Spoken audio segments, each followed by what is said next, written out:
ক্রিকেটের সবথেকে বড় চাপ কি জানেন? শেষ বলে ৬ রান দরকার, আর আপনি স্ট্রাইকে। হারলে সব শেষ, আর সীমানা পার করতে পারলে আপনি ইতিহাসের নায়ক।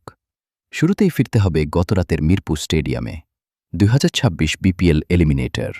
হাতে মাত্র এক বল, দরকার ৬ রান। বোলার ফাহিম আশরাফ বনাম ক্রিস ওকেস। আর ওকেস কি করলেন? এক্সট্রা কভারের ওপর দিয়ে বিশাল এক ছক্কা।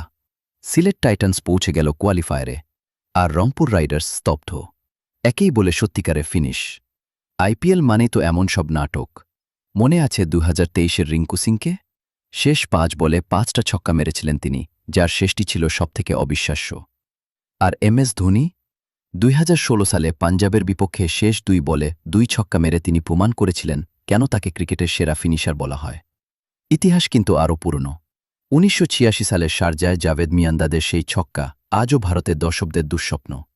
আর ২০১৮ নিদাহাস ট্রফি?